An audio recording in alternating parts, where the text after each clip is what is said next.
Olá, bem-vindos a este dossiê analítico. Hoje, vamos direto ao ponto examinar uma das falhas estruturais mais silenciosas e, francamente, mais fascinantes da nossa era contemporânea. Não estamos aqui para fazer nenhum tipo de juízo de valor moral, mas sim para conduzir uma investigação puramente técnica. Vamos olhar para a alocação de recursos. O foco da nossa análise é um desvio sistêmico profundo. Como a nossa inteligência humana de ponta foi afastada da engenharia de materiais e sugada para a otimização de ambientes digitais. É, na sua essência, uma conversa sobre eficiência, progresso e sobre onde o capital cognitivo do mundo foi investido nas últimas décadas. Tem uma frase famosa que ilustra isso perfeitamente. Prometeram pra gente uma era de exploração espacial, infraestrutura de ponta, e o que entregaram? Um feed infinito de 140 caracteres e uma economia inteira baseada em cliques. A dissonância entre as expectativas tecnológicas que tínhamos no meio do século XX e a nossa realidade atual é brutal. A grande promessa era o domínio da física, a conquista definitiva do espaço, fontes de energia inesgotáveis, infraestruturas que mudariam o mundo. No entanto, o que dominou de fato foi a hiperotimização do mundo virtual, com uma economia amplamente focada na extração de atenção. O contraste chega a ser gritante. E esse contraste revela exatamente o núcleo do nosso problema. Não estamos lidando com um mero acidente histórico, mas sim com uma realocação massiva de capital intelectual. A evolução tecnológica não desapareceu de forma alguma. Ela simplesmente foi sequestrada. Em vez de resolver o atrito do mundo material, a genialidade humana passou a construir verdadeiros cassinos algorítmicos e feeds infinitos, todos perfeitamente projetados para reter a atenção. No fim das contas, é uma questão macroeconômica bem simples. Para onde o capital flui, a engenharia vai atrás. Para dissecar como chegamos a esse cenário, a nossa análise de hoje vai passar por 5 estágios precisos. Vamos desde o diagnóstico desse ato e o sequestro do mundo físico, passando pelos custos dessa fricção, até a estruturação de uma saída focada no retorno da engenharia real. Vamos começar então pela fase 1, o diagnóstico do hiato. Onde exatamente o sistema se desviou? O conceito central que precisamos dominar aqui é o chamado grande hiato. E olha, é crucial entender que isso não significa que a inovação humana parou. Na verdade, ela está mais acelerada do que nunca. O hiato é um desvio ativo e estrutural. A força motriz do nosso progresso simplesmente deixou de atuar na modificação dos átomos e passou a focar na manipulação de bits. A inteligência não evaporou, ela só foi metodicamente redirecionada. Os sintomas desse diagnóstico são evidentes no nosso dia a dia. De um lado, a gente observa uma explosão sem precedentes na capacidade de processamento digital, seguindo firme a implacável lei de Moore. Mas do outro lado, vemos uma estagnação severa da nossa infraestrutura física. A nossa capacidade de movimentar terabytes de informação de um continente ao outro leva milissegundos, mas a velocidade com que construímos uma ponte, uma usina nuclear ou um trem de alta velocidade é frequentemente mais lenta hoje do que era lá na década de 60. Resumindo, a capacidade de processar bits cresceu exponencialmente, enquanto a capacidade de manipular átomos congelou. Isso nos leva direto à fase 2, o sequestro do mundo físico. Como foi que essa realocação do capital intelectual, a nossa maior fuga de cérebros, ocorreu na prática? Vamos fazer uma comparação temporal. Nos anos 60, os cérebros mais brilhantes do planeta, a elite da física, engenharia e matemática, estavam alocados na resolução da escassez material, na nossa matriz energética e na expansão espacial. O grande objetivo era dominar a gravidade e a termodinâmica. Agora, avançando para a década de 2010, o quadro vira de cabeça para baixo. Esses mesmos perfis de talento foram absorvidos por incentivos financeiros esmagadores. E para fazer o quê? Otimizar algoritmos, construir plataformas de manipulação social e sustentar a gigantesca economia da atenção. O capital humano foi inteiramente drenado da engenharia real para a engenharia comportamental.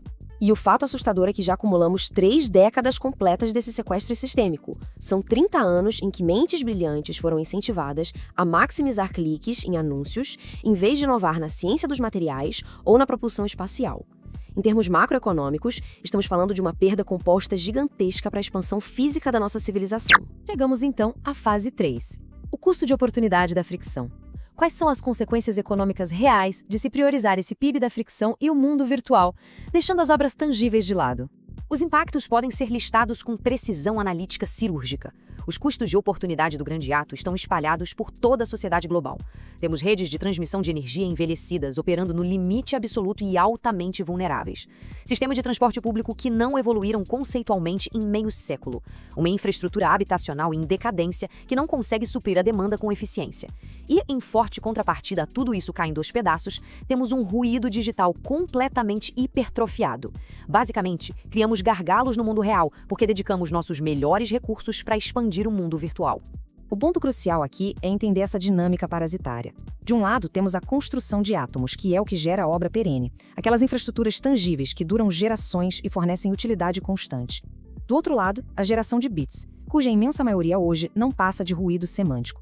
A análise estrutural mostra de forma clara que o excesso desse ruído absorveu de maneira voraz o capital, o tempo e a energia que deveriam ter sido aplicados na criação de riqueza material duradoura.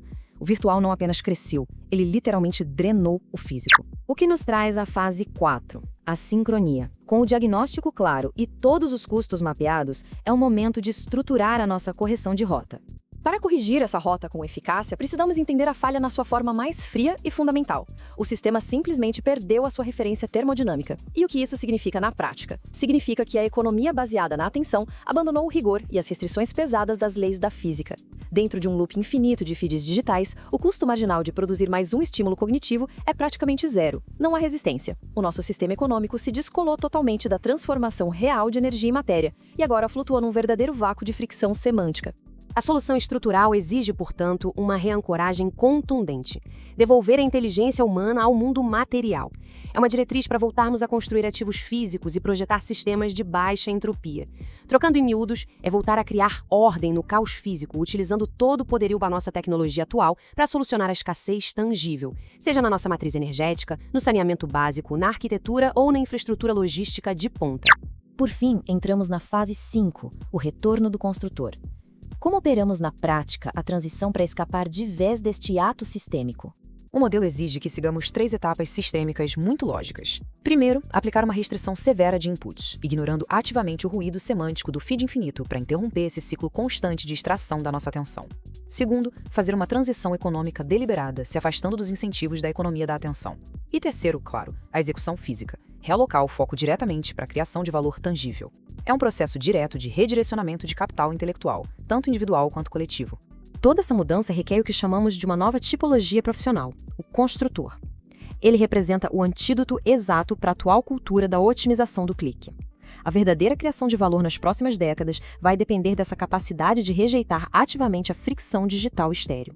O construtor é aquele profissional com foco na termodinâmica, na matéria, na realidade concreta e dura, que no fim das contas sustenta a nossa civilização. Para quem quer operar essa mudança de alocação de forma metodológica, a instrução mais direta é consultar a literatura de base. O manual técnico A Era da Sincronia contém todos os protocolos detalhados para reconectar a produção de altíssimo nível ao mundo físico, superando todo esse ruído sistêmico que acabamos de analisar juntos.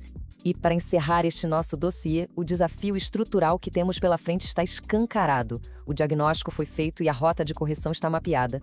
A questão sistêmica que fica é a seguinte: o capital intelectual global vai continuar alimentando métricas virtuais e efêmeras, ou nós assumiremos, de fato, a responsabilidade de ser os arquitetos dessa saída, construindo um legado físico real? A escolha que fizermos agora é o que vai determinar a direção da nossa civilização. Muito obrigado por acompanhar essa análise técnica. Até a próxima.